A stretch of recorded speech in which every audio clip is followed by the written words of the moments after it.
Audio de mercados de Andbank del lunes 9 de marzo de 2026. Mi nombre es Alex Fuste. Bien, la disparada del crudo está en boca de todos y está provocando no diría un pánico, pero sí un declive pronunciado constante del mercado. Y es que los inversores saben que el crudo, la energía, es el mecanismo de transmisión hacia los mercados financieros. ¿Por qué? Porque la economía y los beneficios no son más que energía transformada. Si por lo que fuera aparecieran hoy mismo factores que llevasen el precio del crudo a la baja, el mercado subiría inmediatamente. No obstante, hoy estamos en un punto en donde preocupa la deriva del salto en el precio del petróleo, porque la gente ve cómo el fuel de los aviones sube, el diésel para los coches también, las tarifas, los fletes de transporte, etcétera, etcétera. Y claro, además de esto, las desgracias nunca vienen solas en episodios, digamos, bélicos. Ahora que Qatar no exporta gas licuado, pues viene Rusia y amenaza con vender solo a sus amigos China e India. Y esto exacerba el nerviosismo. Y es que en un mundo dirigido por intereses, las malas noticias se acumulan caprichosamente porque obedecen a una lógica perversa, que es aprovechar la debilidad de mi enemigo para añadir una nueva capa de debilidad. La pregunta es, ¿hasta dónde? Bien, en el peor de los casos, hasta que el sistema revela toda su fragilidad, que es el momento en el que paradójicamente las cosas dejan de empeorar. Sí, pero ¿dónde está ese punto? ¿Cuán lejos está desde los niveles actuales? ¿Cuánto dolor pendiente hay o puede haber? Bien, ese punto exacto de giro en donde las cosas dejan de empeorar se da cuando los incentivos empiezan por fin a alinearse hacia la estabilización. Y me refiero a los incentivos de todo el mundo. Ese punto se da cuando añadir una nueva capa de tensión deja de cambiar el resultado. Estamos ya cerca de ese punto de alineación de intereses. Bueno, en conflictos energéticos de este calibre, el punto de alineación se da cuando el crudo alcanza niveles que generan dolor y costes energéticos a todos. En este sentido, con un salto desde, $60 a $115 por barril, que es lo que hemos visto en pocos días, pues estamos ya en una zona sensible para la economía global y, por lo tanto, en una zona de dolor para todo el mundo. Hay estudios del World Bank, de la Asociación Internacional de la Energía, del FMI, que demuestran que un salto del precio del crudo de más del 50% en poco tiempo erosiona de forma importante, significativa, quiero decir, visible, el crecimiento global, la actividad. Y con saltos más allá del 50% y que además lo llevan a cruzar el umbral de los $100 por barril, esos episodios han convivido históricamente con procesos de tensión macro bastante fuertes. Ahora estamos ahí. Cabe preguntarse, por lo tanto, cuáles son los incentivos de cada uno llegados a este punto. ¿Estamos ahora alineados todos los agentes? Y para dar la respuesta pues hay que ir uno a uno. Vamos a empezar por Estados Unidos.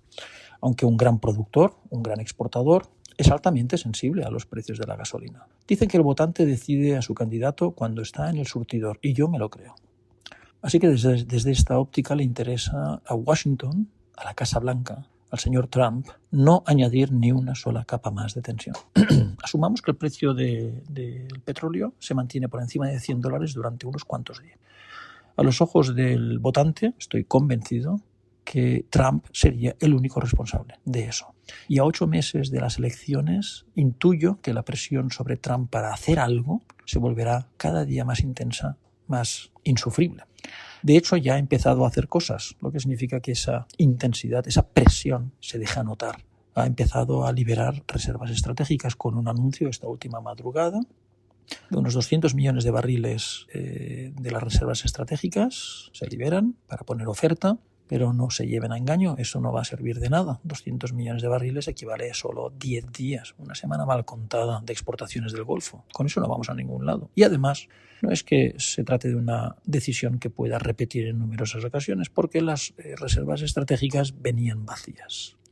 Bueno, pero puede hacer otras cosas para controlar el precio de la energía y calmar a los mercados y a sus votantes. Bueno, ¿qué puede hacer? ¿Prohibir exportaciones de crudo? Bueno, es una opción, pero no va a funcionar. ¿Por qué? Porque prohibir exportaciones de crudo americano hacia afuera va a exacerbar un salto en el precio internacional del crudo. El precio internacional y el precio doméstico en ningún momento se van a descabalgar. Eso sin mencionar que provocaría un cisma dentro del Partido Republicano. Un Partido Republicano que tiene tradicionalmente vínculos muy importantes con el sector energético, con estados claves republicanos dependiendo de la industria energética. Texas, Oklahoma, Dakota, Luisiana, Alaska. Y además las compañías de oil and gas norteamericanas han sido históricamente grandes donantes de las campañas republicanas. Así que dudo que los representantes en el Congreso y en el Senado de este partido republicano permitan que los intereses de estas compañías se vean afectados. Esto es importante porque algunos de ustedes pueden pensar que la mejor manera de navegar el mercado hoy es invertir en empresas energéticas norteamericanas. Cuidado porque si la administración Trump, desesperada por controlar el precio de la energía, decide prohibir exportaciones de crudo, los intereses de estas compañías se van a ver afectados y con ellos sus cotizaciones. Entonces hay que ir mejor a empresas energéticas europeas. Bueno, cuidado, porque Europa, ante un shock energético internacional, puede verse muy tentada a echar mano de los enormes beneficios de las compañías energéticas mediante la imposición de algún tipo de impuesto temporal. Bien, con esto lo que quiero decir es que Trump, en términos generales, tiene un gran interés en no añadir ni una sola capa más de tensión, sino que tiene todo el interés a desescalar esto. Europa, voy a ser muy breve aquí, Europa está considerado por los expertos como el gran perdedor estructural en un shock energético mundial, por su elevadísima dependencia y su falta de oferta. Así que la conclusión es directa, también le interesa rebajar la tensión. Después pasamos a China. China es un importador neto de energía, es el mayor importador del mundo, de hecho, con 11 millones de barriles por día. Es como si se llevara toda la producción de Arabia Saudita y un poquito de la de Rusia, cada día. Lo que significa que Pekín ve deteriorarse muchísimo su balanza comercial y sus reservas de divisas con cada repunte del precio de la energía. Eso sin nombrar el golpe en la economía. Algunos dicen, bueno, pero China tiene deflación, así que puede aguantar mejor una energía cara, así que en cierta manera está en una situación de ventaja y le interesa mantener esta situación. Es falso.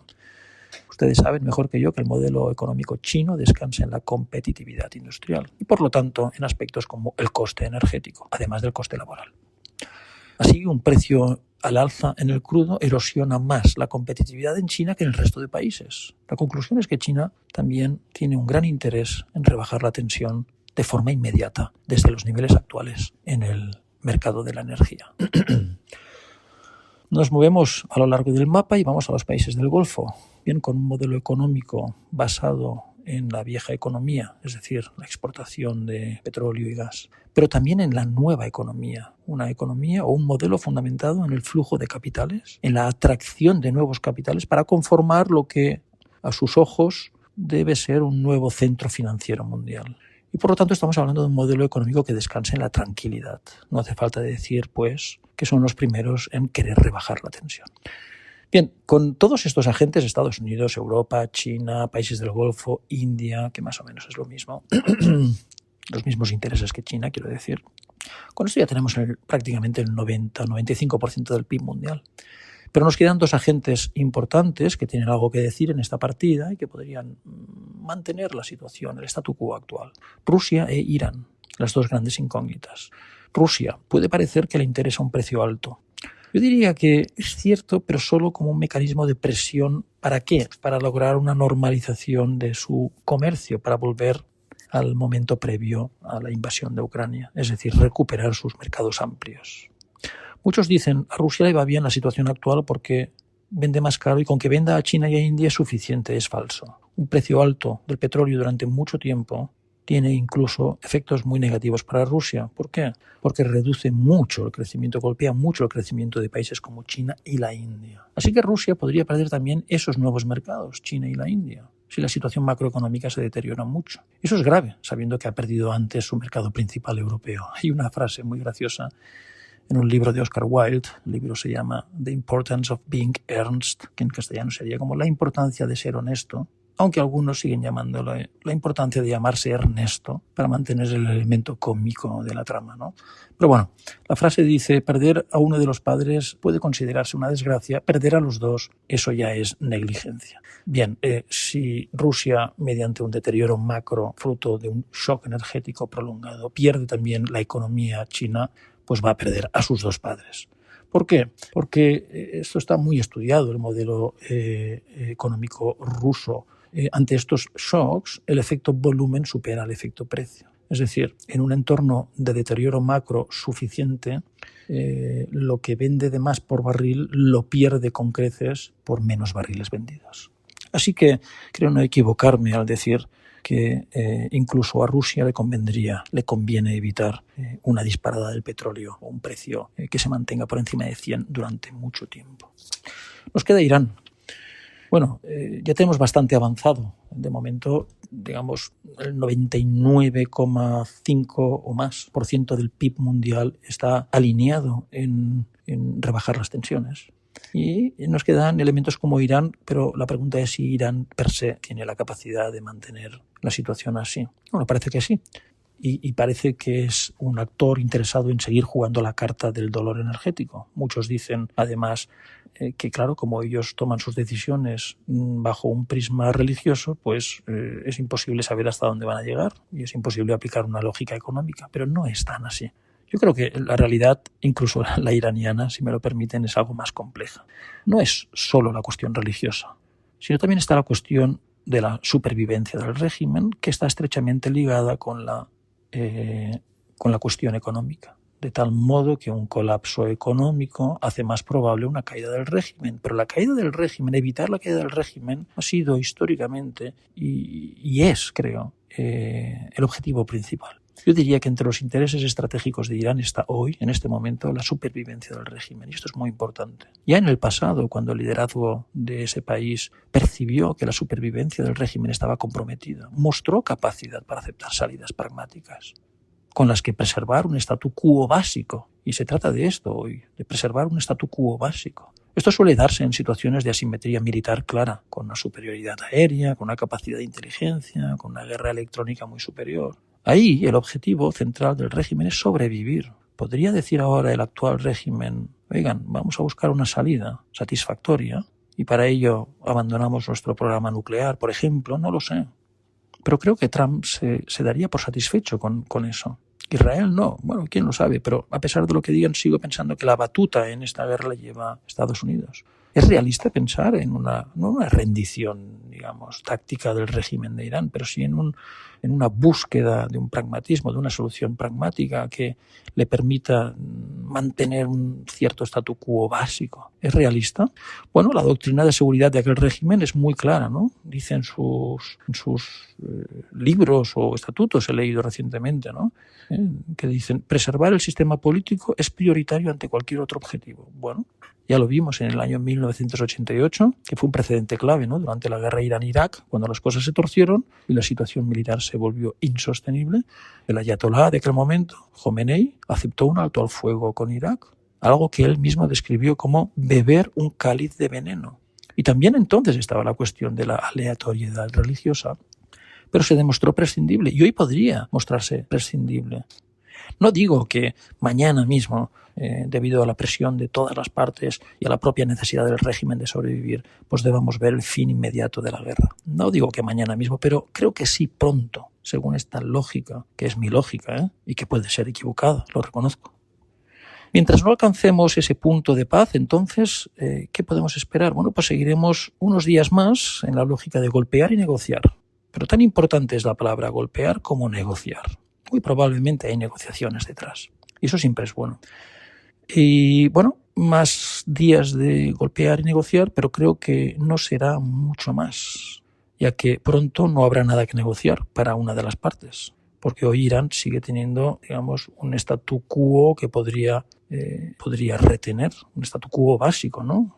El régimen sobrevive y quizás mantener una cierta capacidad disuasoria, no lo sé. Pero pronto no habrá nada que negociar. Así que también está en su interés alcanzar un punto pragmático. En resumen, bueno, sí, pero muchos me preguntan, de acuerdo, tú puedes pensar o uno puede pensar que pronto llegaremos a una desescalada porque ya estamos en ese punto de alineamiento de intereses. Pero ¿por qué entonces el precio del crudo sigue subiendo con esta verticalidad? Bueno, ustedes tienen que saber que el precio del crudo se forma en Occidente y mayoritariamente dentro de Occidente en los mercados financieros. Esto es así porque los mercados financieros tienen una capacidad de influencia enorme porque han alcanzado un tamaño relativo al PIB de 15 veces, cuando hace menos de 10 años eran menos de 10 veces. Y esto, claro, esto es fruto de unas políticas de ensanchamiento de la base monetaria, de inyecciones de liquidez masivas. Bueno, y eso tiene consecuencias y lo vemos hoy, esta capacidad enorme de mover el mercado violentamente por parte de los actores financieros. Y los actores financieros pueden ser ustedes. Cualquiera que compre un ETF del petróleo, ya no digo un ETF apalancado, tampoco digo un hedge fund que incurra en una estrategia agresiva larga en petróleo, que los hay. Esto es lo que está detrás. Pero de la misma forma que tienen esta capacidad de influenciar con esta verticalidad e intensidad el precio de cualquier activo, también lo pueden hacer en el sentido contrario. Es decir, también puede caer con esta verticalidad solo con que salga un solo elemento o factor proclive a relajar el precio del crudo. En resumen, si miramos los incentivos de todos los actores, Estados Unidos, Europa, China, países del Golfo, Rusia, incluso Irán, me atrevería a decir, encontramos algo bastante claro. A casi nadie le conviene que el shock energético se prolongue demasiado. Así que un petróleo alto durante mucho tiempo acabaría dañando el crecimiento global y el crecimiento de todos. Así que los propios incentivos de las partes sugieren que deberíamos ver pronto una desescalada. Dicho todo esto, conviene mantener siempre una dosis de humildad analítica. Los conflictos geopolíticos de este calibre no son como una partida de ajedrez donde uno puede estimar 5 o 6 movimientos por delante, pero el ajedrez se juega en 2 dimensiones, mientras que este tipo de conflictos se juega en 3 dimensiones. Y cuando el tablero tiene 3 dimensiones, algo puede salir mal. O es más probable que algo no ocurra exactamente como estaba previsto. Dicho esto, sigo adhiriéndome a mi análisis de los intereses cruzados y observo que objetivamente están intereses de la inmensa mayoría desescalar la situación o al menos evitar incorporar nuevas capas de tensión. Esto es todo por mi parte. Muchas gracias y hasta la próxima.